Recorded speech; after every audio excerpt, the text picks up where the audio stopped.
Probabil ați citit prin multe cărți de specialitate și ați auzit deseori recomandarea nu tăiem pomii fructiferi la temperaturi mai mici de minus 5 grade. Să vă spun de ce. Atunci când temperaturile sunt mai mici de minus 5 grade, structura lemnului devine casantă, adică ea se poate sparge foarte ușor.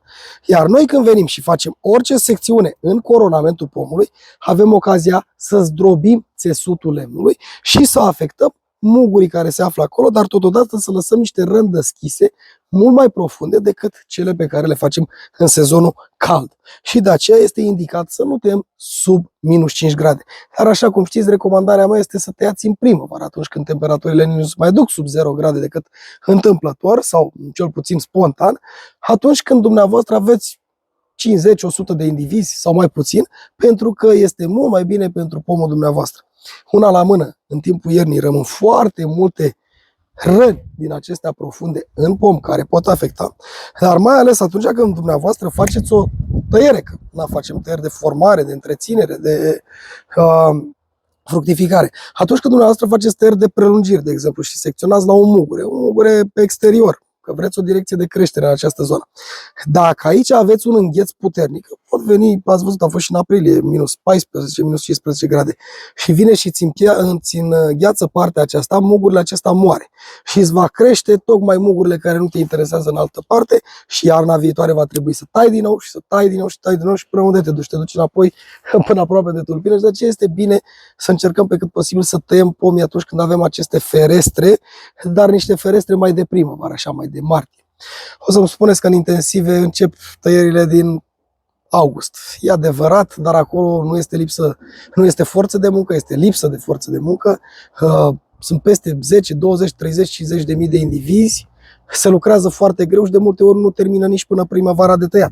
Dar totodată acolo se fac toate stropirile, toate tratamentele, se protejează pomii într-un stil barbar, chimic din punctul meu de vedere, pentru că pe ei nu interesează ce mănânci tu, pe ei interesează să facă fructe ca să le vândă, că de aceea bagă bani, să scoată bani, să facă profit. Îl interesează pe ăla din intensivă că el a dat 14 stropiri, mai ales cum se fac acum, că de la 8 s-au dus la 14, mai ales când e timpul ploios, poate să dea și 16 stropiri. Nu-l interesează, îl interesează să-și vândă marfa.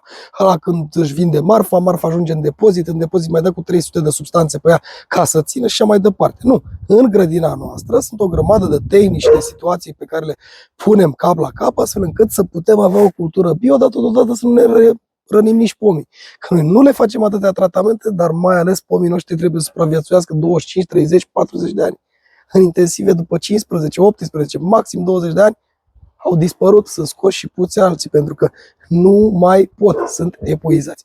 Așa că, dragilor, recomandarea mea, pentru că a început și Vicky să latre ca nebuna, este să tăiați pomii în primăvară. Începând cu finele februarie, începutul martie, aveți tot timpul din lume și mare atenție că era să uit. Fiți foarte atenți la speciile termofile, acele specii care iubesc căldura și care îmbrățișează oarecum o climă mai submediteraneană sau niște influențe mai submediteraneene, cum este piersicul, caisul, cireșul, vișinul, migdalul, gutuiul și așa mai departe. Acele specii, în mod normal, se taie după fructificare. A fructificat, ai venit, ai tăiat, el are timp să-și facă calusarea, să-și repare rănile, intră în sezonul rece, pregătite.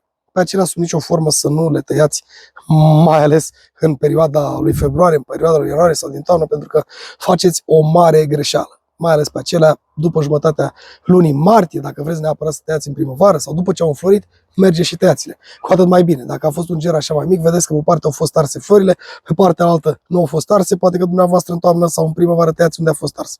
Și vedeți ce vă rămâne, vedeți ce opriți și vă apucați de treabă. Dar până atunci mai avem ceva perioadă și mai stăm și ne mai relaxăm că am muncit tot anul.